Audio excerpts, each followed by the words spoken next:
Trong quầy giảm giá, mấy cọng chơi view đã rũ, vài lá chanh thái quăng mét, vậy mà tem giá vẫn cao. Cô ba nhìn túi rau chỉ đủ nấu một bữa, rồi nghĩ, loại nào mình có thể trồng trong chậu để hái đúng lúc cần. Câu trả lời là có, nhưng không phải cả 15 loại đều dễ hay rẻ. Có cây 3 tuần đã cắt, cũng có cây phải chờ gần 2 năm. Đứng số 1 là một loại gia vị thuộc hàng đắt nhất thế giới, mỗi bông hoa chỉ cho đúng 3 sợi nhỏ. Số 15 là cỏ cà ri, còn gọi là fenugreek hoặc methi. Lá tươi khó gặp ở chợ thường, nhưng tạo mùi riêng cho các món cà ri và bánh bột. Các bác dùng khay rộng, sâu từ 15 đến 20 cm, ngâm hạt qua đêm rồi gieo trong mùa mát, giữ ẩm nhưng không để đất sũng nước. Khoảng 20 đến 30 ngày có thể cắt lứa đầu, chừa lại phần gốc để cây bật lên lứa mới. Gieo quá dày, thiếu thông thoáng hoặc bón nhiều đạm dễ làm cây mềm và đổ. Số 14 là ngọn đậu Hà Lan. Thay vì chờ cây cho quả, mình thu phần thân non, lá và tua cuốn. Khay sâu từ 15 đến 20 cm là đủ. Các bác phải dùng hạt đậu ăn được, không dùng hạt giống đã xử lý hóa chất. Ngâm hạt từ 8 đến 12 giờ, gieo khá dày trong thời tiết mát và giữ đất ẩm. Sau khoảng 14 đến 21 ngày, cắt phía trên mắt lá thấp để cây có thể lên thêm một lứa.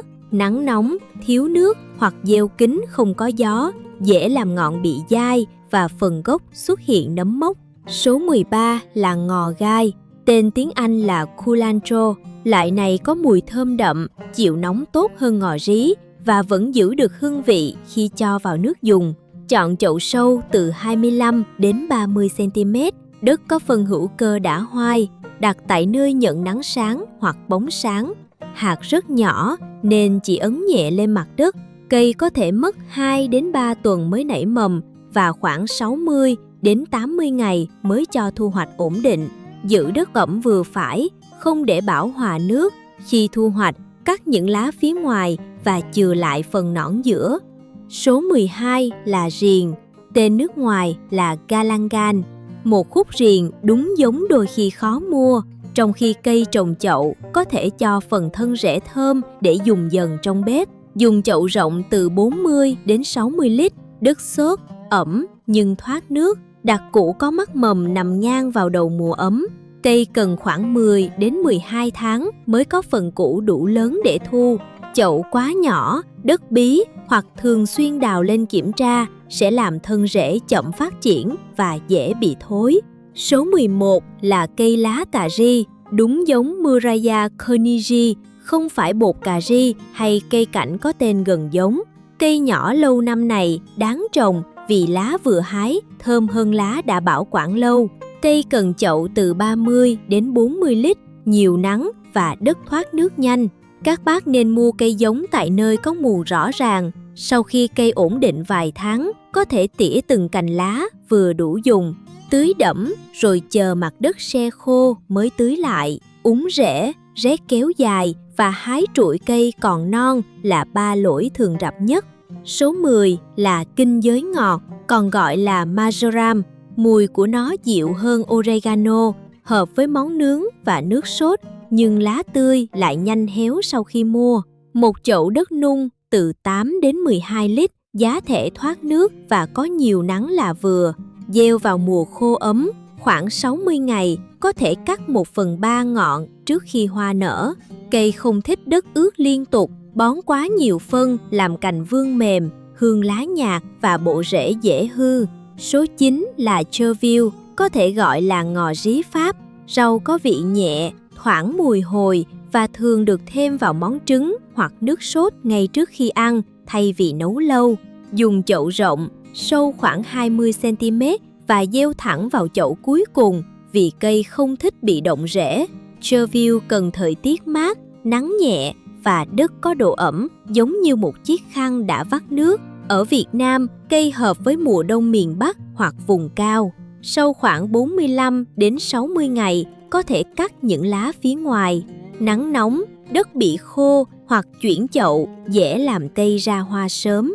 Số 8 là nguyệt quế thơm, Laurus nobilis. Các bác phải nhìn đúng tên khoa học, vì cây này hoàn toàn khác nguyệt quế cảnh Murraya paniculata thường trồng tại Việt Nam. Một cây giống khỏe, cần chậu nặng từ 30 đến 50 lít, đất thoát nước, nắng sáng hoặc nắng nhẹ. Cây lớn chậm nên hãy chờ ít nhất một mùa cho bộ rễ ổn định, rồi mới hái lá già từng ít một. Sau đó có thể thu quanh năm, không ăn nguyên chiếc lá cứng và không để chậu úng hoặc hái trụi toàn bộ tán. Số 7 là cây nụ bạch hoa, còn gọi là caper. Thứ được bán trong lọ chính là nụ hoa chưa nở đã qua xử lý, không phải quả tươi hái xuống là ăn ngay. Cây hợp khí hậu nắng và khô, dùng chậu đất nung từ 15 đến 20 lít, giá thể có nhiều cát sỏi và cây giống đã ra rễ.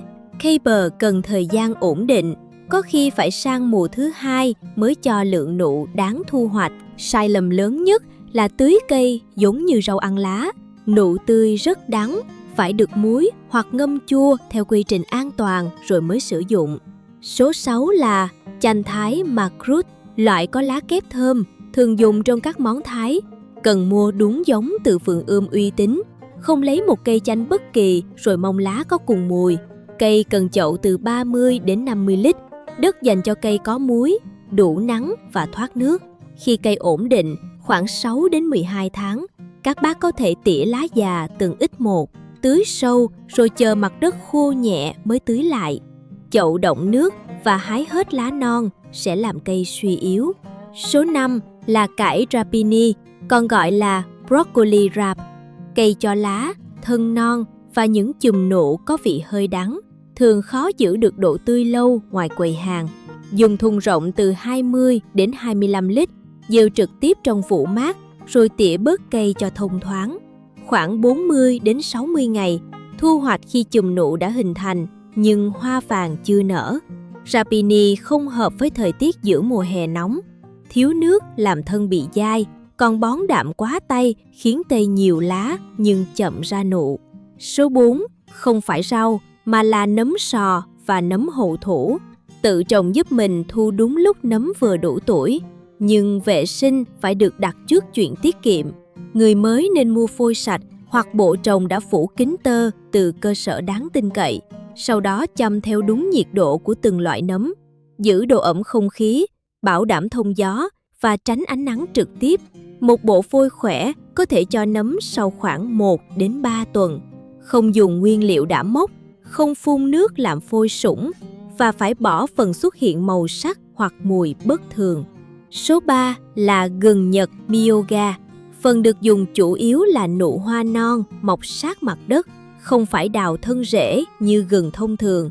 Dùng chậu rộng từ 30 đến 40 lít, đất có nhiều mùn nhưng thoát nước.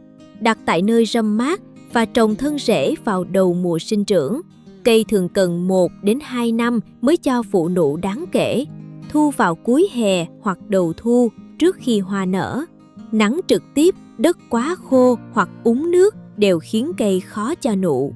Số 2 là wasabi thật, Wasabia japonica. Đây không phải lựa chọn dễ dàng cho một ban công nóng. Cây cần môi trường mát, ẩm, có bóng râm và nước sạch thoát liên tục, không phải một chậu bùn đứng nước. Dùng chậu khoảng 20 lít với giá thể rất thoáng. Ở Việt Nam, chỉ nên thử tại vùng cao hoặc nơi có thể kiểm soát nhiệt độ. Phần thân cần khoảng 18 đến 24 tháng mới đạt kích thước thu hoạch. Nóng kéo dài, nắng trực tiếp, nước tù và giống không rõ nguồn gần như chắc chắn sẽ làm cây thất bại. Số 1 là nghệ tây, saffron. Phần chỉ đỏ lấy từ hoa Crocus sativus và thuộc nhóm gia vị đắt nhất thế giới vì toàn bộ quá trình thu hái phải thực hiện bằng tay. Củ được trồng trong chậu rộng, sâu từ 15 đến 20 cm với đất pha cát thoát nước thật nhanh. Cây cần mùa hè khô để ngủ và một giai đoạn mát để ra hoa. Vì vậy không phù hợp với phần lớn những nơi nóng ẩm quanh năm tại Việt Nam. Chỉ nên thử ở vùng có khí hậu phù hợp hoặc nơi kiểm soát được điều kiện trồng. Trồng củ vào cuối hè, nếu thuận lợi, có thể thấy hoa sau khoảng 6 đến 10 tuần. Mỗi bông chỉ có 3 đầu nhụy đỏ. Các bác hái vào sáng sớm rồi làm khô thật sạch. Tưới nhiều nước trong thời kỳ củ ngủ là lỗi dễ làm củ thối nhất. Một chậu gia vị không biến món đắt tiền thành miễn phí, nhưng có thể đổi một túi rau héo thành vài chiếc lá vừa hái. Muốn thấy kết quả nhanh, các bác bắt đầu bằng cỏ cà ri hoặc ngọn đậu Hà Lan. Còn với saffron, điều đáng giá đầu tiên không phải 3 sợi nhụy đỏ, mà là biết khí hậu nhà mình có thật sự phù hợp hay không.